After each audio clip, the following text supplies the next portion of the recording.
ভিডিওটি ভালো লাগলে অবশ্যই আমাদের চ্যানেলটিকে সাবস্ক্রাইব করে রাখবেন। সকালে স্কুল শুরু হয়েছে।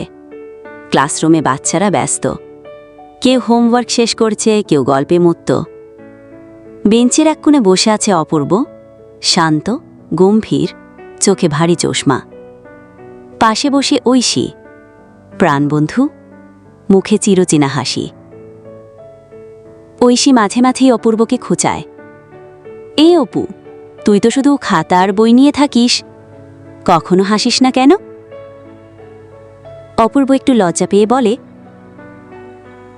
হাসি মাঝে মাঝে। ঐশী হেসে ফেলে, আর অপূর্ব তাকিয়ে থাকে তার ছবির খাতার দিকে। ঐশীর আঁকা একটা সূর্য, পাখি। স্কুল ছুটি হয়ে গেছে, সবাই বেরিয়ে গেছে, ক্লাস ফাঁকা। হঠাৎ ঐশীর চোখ পড়ে বেঞ্চের নিচে ফেলে রাখা একটি পেন্সিল বাক্স। খুলে দেখে অপূর্বর নাম লেখা। সে সেটা তুলে নেয়, মুখে একটু হাসি। অপু আবার কি কি রাখে এই বক্সে? রাতে বাসায় গিয়ে সে পেন্সিল বাক্স খুলে দেখে একটি ভাঁজ করা কাগজ। খুলে দেখে লেখা, ঐশী অনেক সুন্দর ছবি আঁকে, আমি যদি তার মতো আঁকতে পারতাম। ঐশী চোখ কিছুক্ষণ স্থির থাকে কাগজটায়, তারপর মুখে ধীরে ধীরে হাসি ফুটে ওঠে। পরদিন সকাল, অপূর্ব ক্লাসে ঢুকতেই ঐশী এগিয়ে এসে পেন্সিল বাক্স ফেরত দেয়, সঙ্গে ছোট্ট একটা নতুন রং পেন্সিল সেট। অপূর্ব অবাক। ঐশী হাতে গুজে দেয় একটা চিরকুট।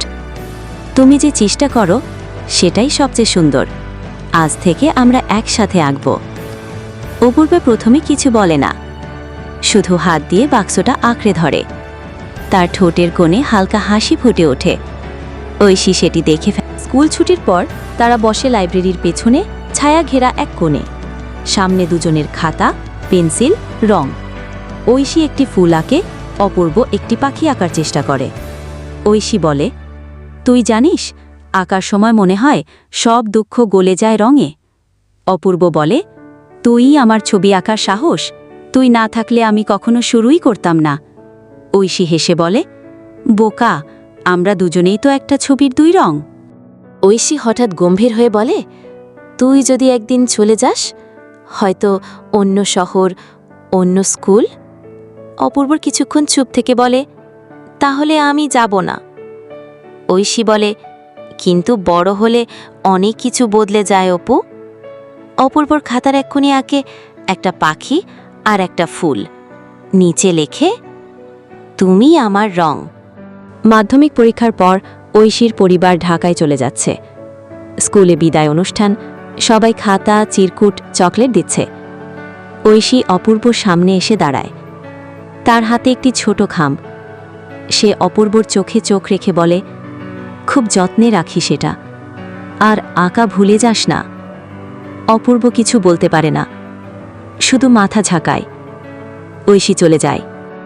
খাম খুলছে, খামের ভেতরে একটি ছবি, যেখানে দুটি শিশু হাতে হাত ধরে দাঁড়িয়ে আছে রঙিন আকাশের নিচে। ছবির নিচে লেখা আছে, একদিন আমরা আবার আঁকব অপু। অপূর্ব চিঠিটা বুকের কাছে চেপে ধরে। যদিও সে জানে ঐশী হয়তো আর ফিরবে না, তবুও সে জানে ঐশী তার জীবনের একটি অংশ হয়ে থাকবে, তার ছবির ভেতরে এবং রঙের ভেতরে। অনেক বছর পর বড় শহর। অপূর্ব এখন বড় হয়েছে, চিত্রশিল্পী, নাম হয়েছে কিছুটা। তার প্রদর্শনীতে রঙিন পাখি আর ফুলের ছায়া ঘুরে বেড়ায়। ড্রয়ারের ভেতর সেই পুরনো খাম, সেই চিঠি, সেই পেন্সিল বাক্স। সে প্রতিদিন একটা ছবি আঁকে, যেটা সে ঐশীকে দেখাতে চায়। একদিন তার মনে পড়ে, তুমি আমার রং, একদিন আমরা আবার আঁকব অপু।